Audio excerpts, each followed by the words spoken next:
मेरे बंधु रे सुनो मेरे मितवा सुनो मेरे साथी रे।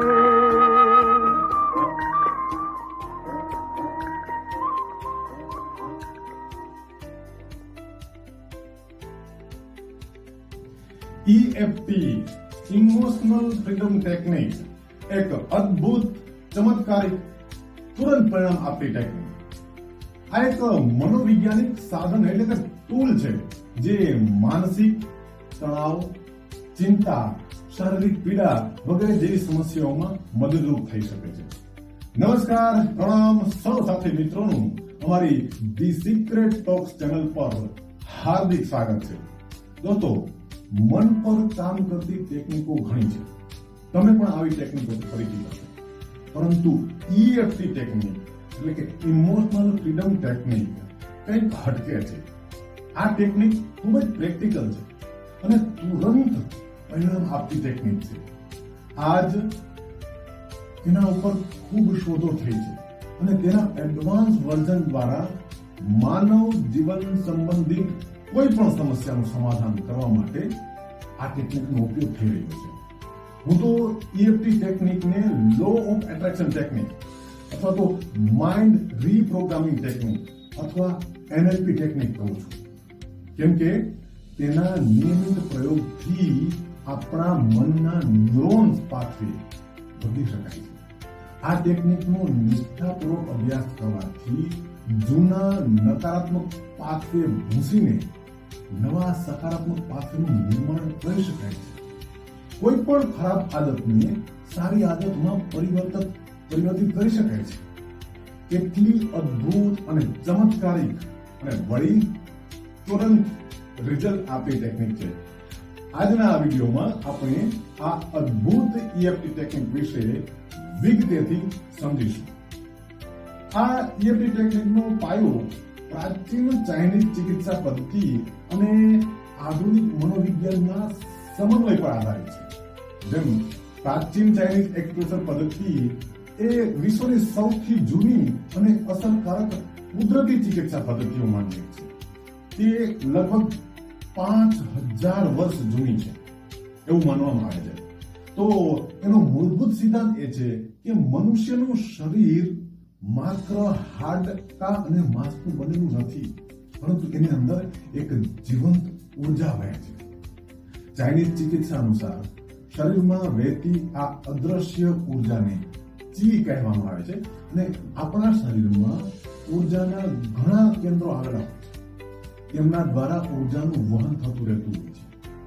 ઉર્જા વહેવા માટે આ અદ્રશ્ય માર્ગો એટલે કે ચેનલો હોય છે, જેને મેરિડિયન્સ કહેવાય છે. જેમ નદીના પાણી વહે છે તેમ આ માર્ગોમાં પણ ઉર્જા વહેતી હોય છે. હવે જ્યારે ઉર્જાના માર્ગમાં કોઈ અવરોધ આવે છે એટલે કે બ્લોકેજીસ આવે છે, રૂકાવટ આવે છે, એટલે કે ઉર્જા સંચારમાં ક્યાંક વિક્ષેપ પડે છે, ત્યારે વ્યક્તિ બીમાર પડે છે અથવા માનસિક તણાવ અનુભવવા લાગે છે. એક્યુપ્રેશર પદ્ધતિમાં આંગળીઓ, અંગૂઠા અને હથેળીઓના દબાણનો ઉપયોગ કરવામાં આવે છે.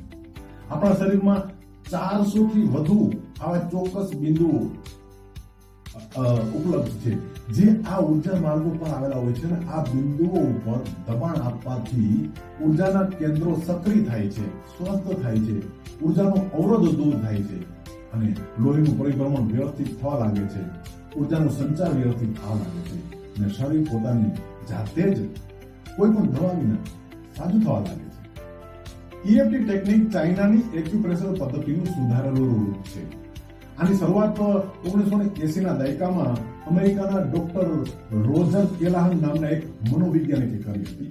તેમણે ત્યારે TFT એટલે કે થોટ ફીલ્ડ થેરાપી નામની પદ્ધતિ વિકસાવી હતી, જેમાં શરીરના લગભગ 100 જેટલા મુખ્ય ગણાતા બિંદુઓ પર ટેપિંગ કરવાથી ફોબિયા એટલે કે ડર દૂર કરવામાં આવતો.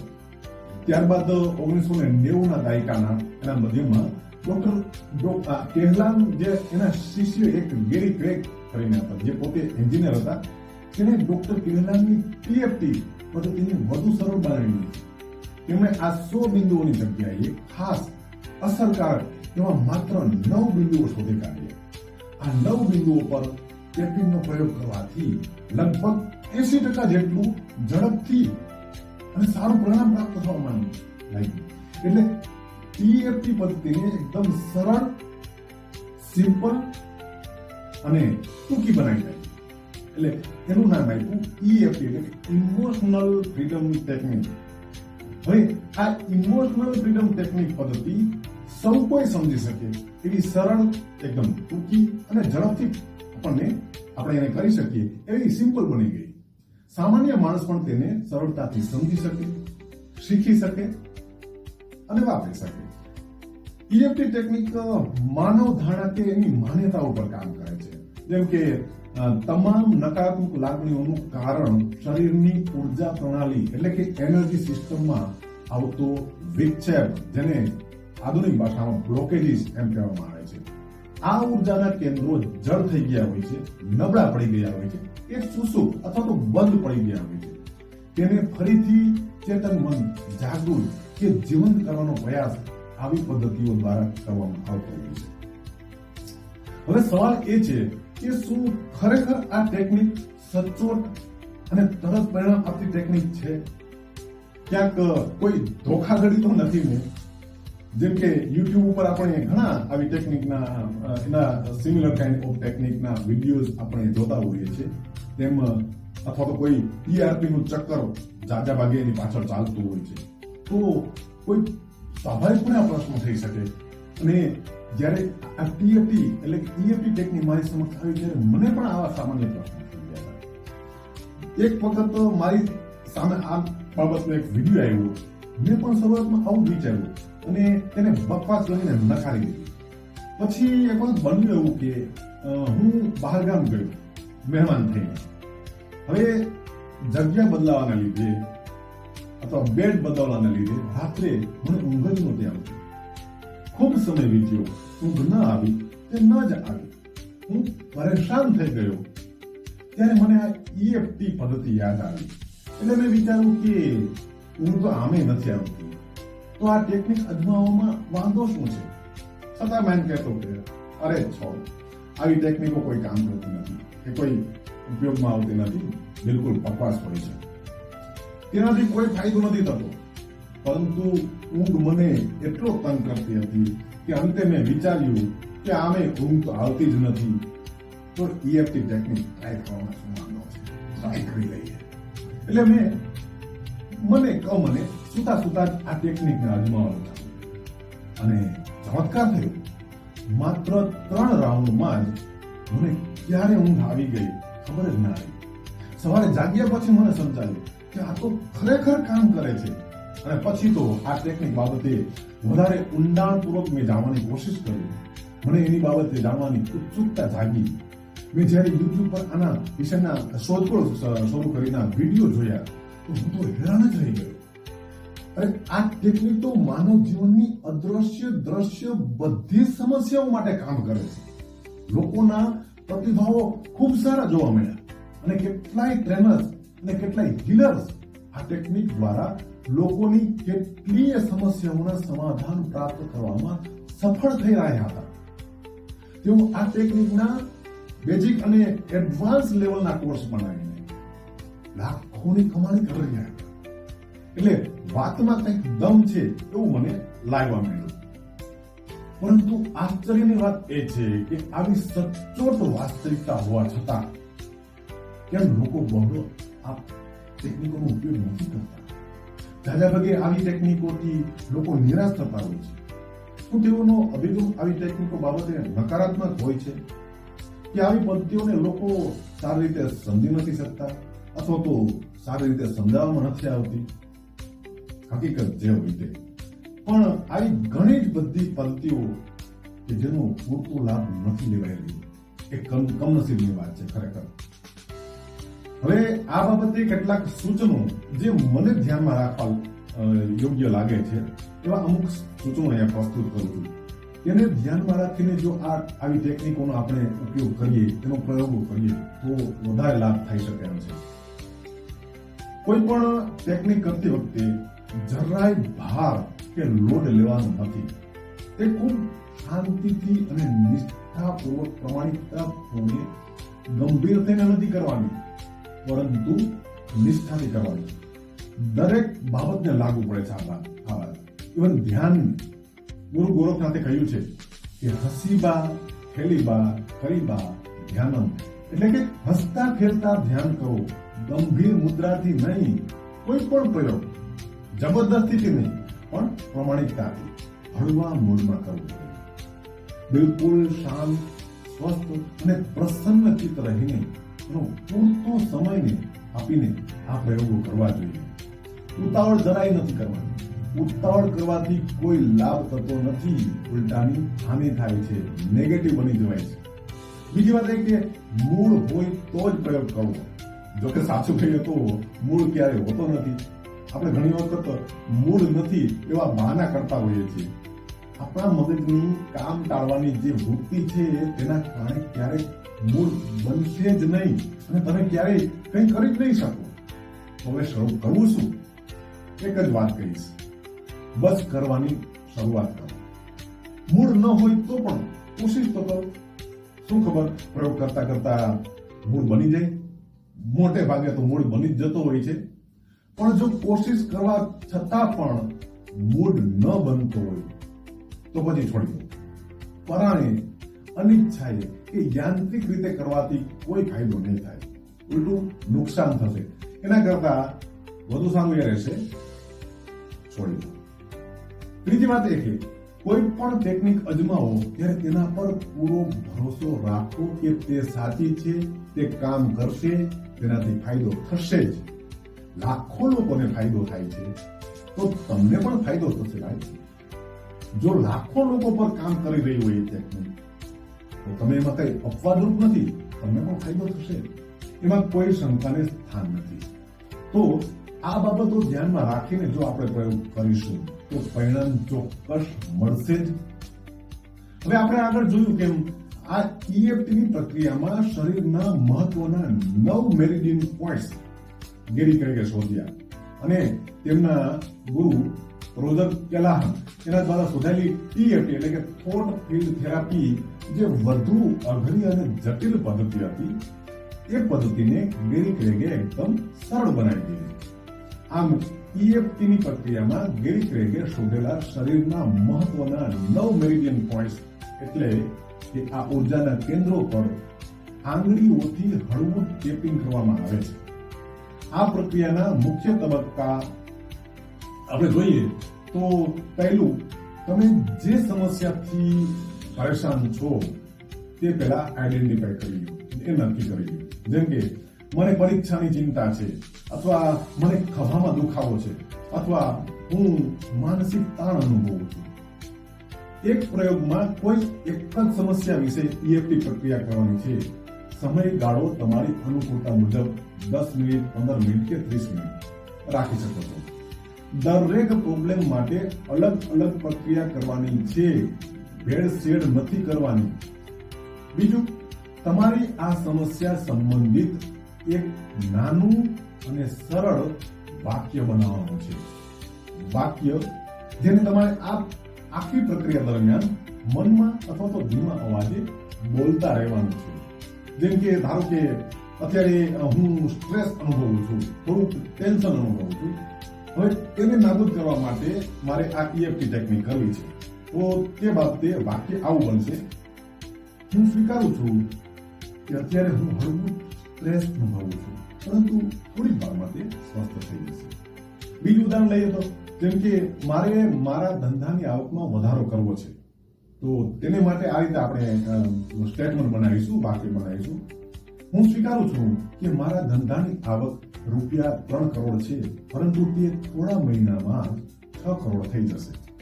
એવી રીતે હું સ્વીકારું છું કે મારો પગાર 40,000 છે, પરંતુ થોડા મહિનામાં તે વધીને 80,000 થઈ જશે.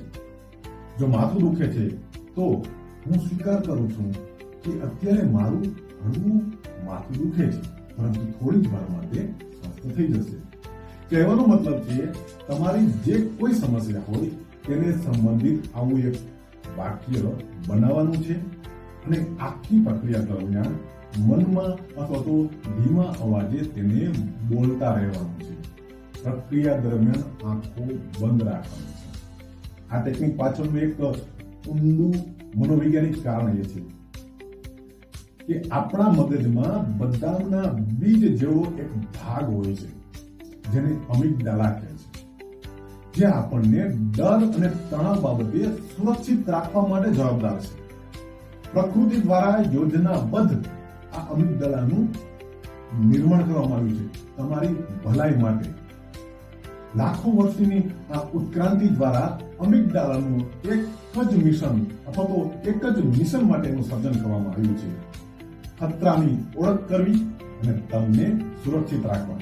હવે જ્યારે આપણે કોઈ નકારાત્મક લાગણી વિશે બોલીએ છીએ અને સાથે જ શરીરના ચોક્કસ પોઈન્ટ ઉપર ટેપ કરીએ છીએ, ત્યારે અમિગડાલાને સૂચના આપીએ છીએ કે આ હાલની સમસ્યા હોવા છતાં પણ બધું સુરક્ષિત છે. અમિગડાલા સેકન્ડના 100મા ભાગની ત્વરિત ગતિથી આપણું પ્રીફ્રન્ટલ કોર્ટેક્સ એટલે કે મગજનો અગ્રભાગ એને એક તર્કસંગત ભાગ હોય છે, એને સંદેશ આપી દે છે કે બધું સ્વસ્થ અને બરાબર છે. ત્યારે મગજના આગળના તર્કસંગત આ ભાગને શાંતિનો સંકેત મળે છે અને EFT નો પ્રયોગ સતત કરતા રહેવાથી ધીમે ધીમે સમસ્યામાં રાહત અનુભવાતી જોવાય છે. આપણને પ્રશ્ન થાય છે કે સામાન્ય રીતે આપણા અચેતન મનને આપણે જો ટ્રેન કરવું હોય તો હકારાત્મક સૂચન આપવાનું પ્રચલન હોય છે, પરંતુ અહીંયા આપણે જે સ્ટેટમેન્ટ બનાવીએ છીએ એમાં આપણે સમસ્યા વિશે નકારાત્મક સૂચન કરીએ છીએ. તો એ વાત તો સાચી છે કે આપણું અચેતન મન કલ્પના અને વાસ્તવિકતામાં ભેદ નથી કરતું, એટલે તેને સકારાત્મક સૂચનો આપીને મૂર્ખ કે બેવકૂફ બનાવી શકાય છે. પરંતુ જાગૃત અવસ્થામાં આપણું મન તો જાણી જ રહ્યું છે કે ભાઈ સમસ્યા તો છે અને સમસ્યાના હલ માટે આપણે પ્રયાસ કરીએ છીએ. એટલે એમ નહીં કહી શકીએ કે હું સંપૂર્ણ સ્વસ્થ છું, મને કોઈ વાંધો જ નથી. તો આપણું અવચેતન મન એનું અર્થઘટન એમ કરશે કે જો કોઈ સમસ્યા જ નથી તો સ્વસ્થ થવાનું પણ કોઈ કારણ રહેતું નથી. એટલે જ્યાં સુધી તમે સ્વીકારશો નહીં જાગૃત મનથી કે તમને તકલીફ છે, તમે સમસ્યામાં છો, ત્યાં સુધી તમારું મન તેને દૂર કરવા માટે તૈયાર પણ નહીં થાય. જો તમને ગુસ્સો આવતો હોય અને તમે જબરદસ્તીથી એમ કહો કે હું શાંત છું, તો તમારું અર્ધજાગ્રત મન એટલે કે સબકોન્શિયસ માઇન્ડ તેને નકારશે, કારણ કે તે જાણે છે કે તમે અત્યારે ગુસ્સામાં છો, શાંત નથી. આમ EFT ટેકનિકમાં નજીવું નેગેટિવ બોલવાથી તમે મનને કહો છો કે હા આ સમસ્યા છે, પણ તે નજીવી સમસ્યા છે અને તેના હોવા છતાં પણ બધું હેમખેમ અને સ્વસ્થ છે. સાથે સાથે એ વાતનું પણ ધ્યાન રાખવાનું છે કે વાક્ય બનાવતી વખતે એટલે કે આપણું સ્ટેટમેન્ટ બનાવતી વખતે સમસ્યાને હલકી ફુલકી અને નાની ગણાવવાની છે. એટલે એમ નથી બોલવાનું કે અરે બાપા મારી નાખ્યા, મારું માથું તો ખતરનાક રીતે દુખે છે. તો એની નેગેટિવ અસર અવચેતન મન તરત પકડી લેશે અને આવું બોલવાથી માથું મચશે નહીં, પણ શક્ય છે કે એ વધારે દુખવા લાગશે. એટલે આમ સમસ્યાનો સ્વીકાર પણ કરવાનો છે, પણ તેને સમસ્યા નાની ગણાવવાની છે. આપણા સબકોન્શિયસ માઇન્ડને સમસ્યા નાની ગણાવીને એને એ પ્રમાણે મેસેજ આપવાનો છે. આ ટેકનિક કામ કરે છે કે નહીં તે ખાતરી કરવી હોય તો તમારી સમસ્યા કેટલી ગંભીર છે તે મુજબ એને 0 થી 10 સુધીનો તમે સમસ્યાની તીવ્રતા મુજબ નંબર આપો. આ કમ્પલસરી નથી, પણ ઇનિશિયલી તમે આ સ્ટેપ કરી શકો છો. 10 એટલે ખૂબ વધારે અને 0 એટલે બિલકુલ નહીં. આ એટલા માટે કે થોડી વાર આ EFT ટેપિંગ કર્યા પછી તમે અંદાજ લગાવી શકશો કે તમારી સમસ્યાના લેવલમાં પ્રક્રિયા પહેલા અને પ્રક્રિયા બાદ શું સુધારો થયો, કેમ કે આ તુરંત પરિણામ આપતી ટેકનિક છે ને. હવે આપણે ટેકનિક જોઈએ તો ટેકનિક માટે શક્ય હોય તો શાંત જગ્યા પસંદ કરો. આપણા શરીરના 9 મુખ્ય કેન્દ્રો જેને મેરિડિયન્સ પોઈન્ટ કહે છે તેને આંગળીના ટેરવાથી ટેપિંગ કરવાના છે. શરૂઆત હથેળીની કિનારી કે જ્યાં આપણે આજે જે હથેળીની કિનારી છે આપણે જેને કરાટે ચોક પોઈન્ટ કહીએ છીએ, ત્યાંથી કરવાની છે. હવે આ 9 પોઈન્ટ કયા કયા છે એ પહેલા આપણે સમજી લઈએ. સૌથી પહેલો પોઈન્ટ છે હથેળીની આ ટચલી આંગળીની નીચેની આ જે કિનારી છે, કરાટે ચોક પોઈન્ટ. ત્યાં આપણા હાથના 2 આંગળા, 3 આંગળા કે 4 આંગળા, તમને જે અનુકૂળ હોય એ તમે એનું ટેપિંગ કરો છો. હલકું ટેપિંગ કરવાનું, બહુ જોરથી ટેપિંગ નથી કરવાનું અને બહુ ધીમે ધીમે માઇલ્ડલી પણ નથી કરવાનું, એકદમ મીડિયમ લેવલે ટેપિંગ કરવાનું છે. બીજા હાથના તમે બીજા હાથની કિનારી પર ટેપિંગ કરવાનું. સાથે સાથે આપણું જે બનાવેલું વાક્ય છે એને દોહરાતું રહેવાનું છે. આ પેલો પોઈન્ટ છે. શરૂઆતમાં આપણે પેલા પોઈન્ટ સમજી લઈએ. બીજો પોઈન્ટ છે એના માટે મારે આ ચશ્મા જરા ઉતારવા પડશે. બીજો પોઈન્ટ છે આપણી આંખોના જે નેણ છે એ નેણ ઉપર હાડકું જે છે ત્યાં આપણે બંને હાથની આંગળીઓથી ત્યાં ટેપિંગ કરશું. આ બીજો પોઈન્ટ થયો. ત્રીજો પોઈન્ટ છે આંખોની બાજુ, કપાળ જે છે ત્યાં બંને આંખોની સાઈડ પર. આ ત્રીજો પોઈન્ટ છે. ચોથો પોઈન્ટ છે આંખોની નીચેના હાડકા, આંખોની તરફ નીચેનું જે હાડકું છે ત્યાં. આ ચોથો પોઈન્ટ થયો. પાંચમો પોઈન્ટ છે નાકની નીચે અને ઉપલા હોઠની ઉપર. આ ઇમ્પોર્ટન્ટ મુખ્ય મેરિડિયન પોઈન્ટ જે ગેરી ક્રેગે શોધી કાઢ્યા છે એ પોઈન્ટ છે. આ પાંચમો પોઈન્ટ થયો.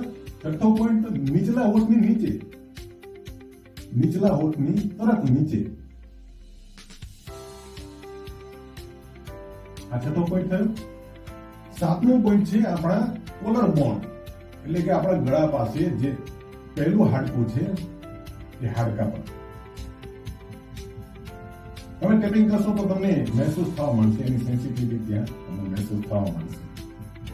આ છઠ્ઠો પોઈન્ટ થયો. હવે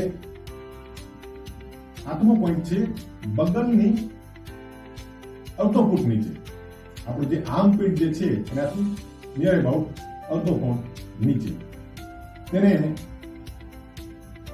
એક હાથથી કરીશું, પછી બીજી તરફ બીજા હાથથી કરીશું વારાફરતી. આપણે આઠમો પોઈન્ટ. અને નવમો છેલ્લો પોઈન્ટ છે આપણા માથાના એકદમ ઉપરના ભાગ, જ્યાં આપણે સહસ્ત્રાર ચક્ર અથવા તો તાળવાનો પ્રદેશ છે ત્યાં બંને હાથની આંગળીઓથી કરીશું.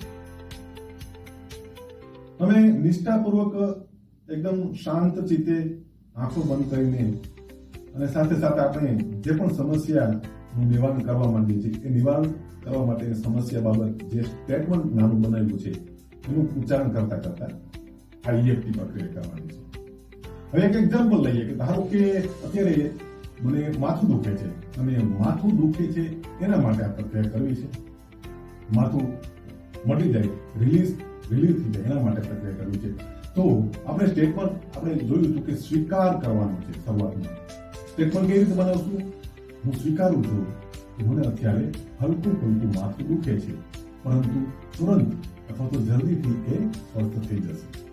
હું સ્વીકારું છું કે મને અત્યારે હલકું માથું દુખે છે, પરંતુ જલ્દીથી એ સ્વસ્થ થઈ જશે. આ સ્ટેટમેન્ટ છે એ આપણે દોહરાવતું રહેવાનું છે. અને સાથે સાથે ક્રમ જે છે એ ખાસ મેન્ટેન રાખવાનો છે. જે 1 થી 9 જે પોઈન્ટ જે છે એનો ક્રમ છે એ સાથે મેન્ટેન રાખવાનો છે. અને આજે આપણે સ્ટેટમેન્ટ બનાવ્યું છે એના રિલેટેડ બીજા કોઈ સ્વસ્થ થવા માટેના નાના મોટા સ્ટેટમેન્ટ હોય તો એ પણ તમે વચ્ચે ઉચ્ચારી શકો છો. પોઝિટિવ સ્ટેટમેન્ટ, ધારો કે હું સ્વસ્થ છું, હું તંદુરસ્ત છું, હું હેલ્ધી છું, હું પ્રસન્ન છું, હું ખુશ છું. આ નાના મોટા સ્ટેટમેન્ટ તમે તમારી રીતે આ બધા સ્ટેટમેન્ટ છે પોઝિટિવ હોવા જોઈએ.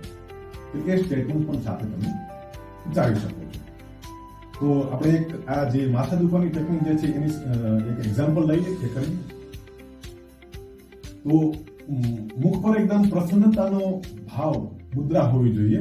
ટેન્શનમાં નથી રહેવું, એકદમ રિલેક્સ મૂડમાં આપણે કરવાનું છે.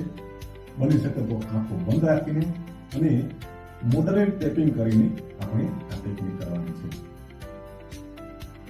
હું સ્વીકારું છું કે મારું માથું અત્યારે હળવું દુખે છે, પરંતુ જલ્દી એ સ્વસ્થ થઈ જશે.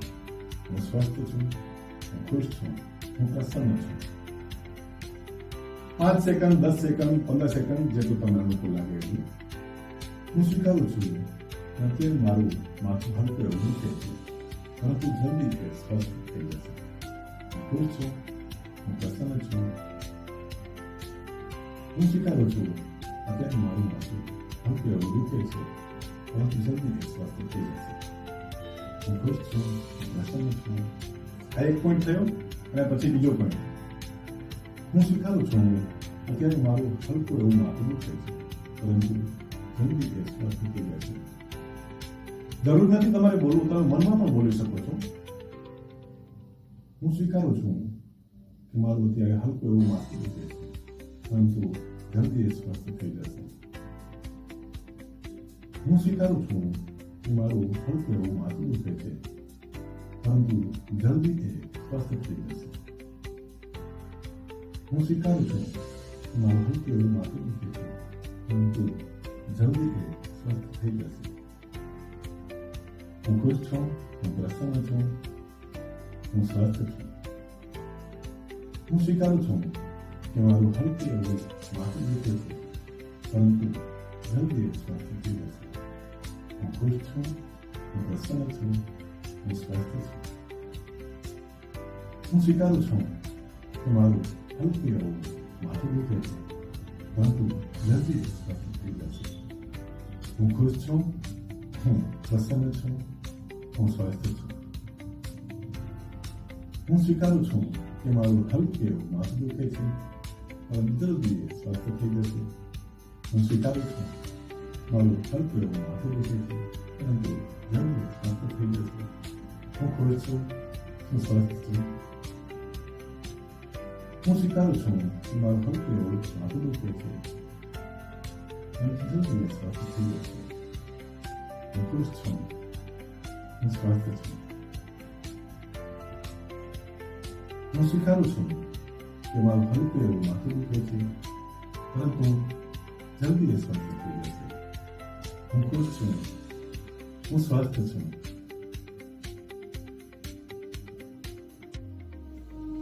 એક ટેપિંગ તમારે કેટલો ટાઈમ કરવો ડિપેન્ડ કરે. અડધો મિનિટ કરો, 1 મિનિટ કરો, તમારી પાસે જે અનુકૂળ સમય હોય એ સમય. સ્વસ્થ મને, પ્રસન્ન ચિત્તે અને કોઈ પણ લોડ લીધા વિના આ ટેકનિક કરવાની છે. અદ્ભુત લાભ આપવાની ટેકનિક છે. અદ્ભુત લાભ તમે ઇમેજિન નહીં કર્યું હોય એટલો આ અસરકારક અને તુરંત રિઝલ્ટ આપતી ટેકનિક છે. કોઈ પણ સમસ્યા માટે તમે આ ટેકનિકનો ઇસ્તેમાલ કરી શકો છો. 10 મિનિટ કે 15 મિનિટ સમય મિનિમમ આપવો જરૂરી છે, તો તે વ્યવસ્થિત રિઝલ્ટ આપે અને તમને વ્યવસ્થિત એનું રિઝલ્ટ મળે. જેટલો પ્રોબ્લેમ તમારો જટિલ એટલો તમારે વધુ સમય આપવો પડશે. એક સમયે એક જ સમસ્યા માટે આ ટેકનિક કરવાની છે. એવું નથી કે માથું દુખે કે એના માટે કરીએ છીએ, ઘૂંટણ દુખે કે એના માટે કરીએ, સાથે સાથે કરીએ છીએ. એક સમસ્યા માટે એક વખત, પછી બીજી સમસ્યા માટે તમે બીજો રાઉન્ડ કરી શકો છો. આના જેટલા રાઉન્ડ રિપીટ કરી શકો એટલા કરી શકો. રેગ્યુલરલી, નિયમિત તમે આ ટેકનિક ઇસ્તેમાલ કરશો તો તમને લો એટ્રેક્શન કરતા પણ જલ્દી આ રિઝલ્ટ આપશે. કોઈ પણ સમસ્યા હોય, કોઈ પણ તમારી જીવનને રિલેટેડ કોઈ પણ બાબત હોય, અદ્ભુત અદ્ભુત અદ્ભુત રિઝલ્ટ આપનારી આ ટેકનિક છે. મને આશા છે કે તમને આ ટેકનિક ખૂબ ગમી હશે અને ખુદ એનો અભ્યાસ કરજો, એના રિઝલ્ટ પ્રાપ્ત થાય તો અમારી સાથે શેર કરજો. અમને તમારા રિઝલ્ટ અને એના રિલેટેડ કોમેન્ટ્સ જોવી ખૂબ ગમશે. આપ સૌનો ખૂબ ખૂબ ધન્યવાદ. પ્રણામ, નમસ્કાર.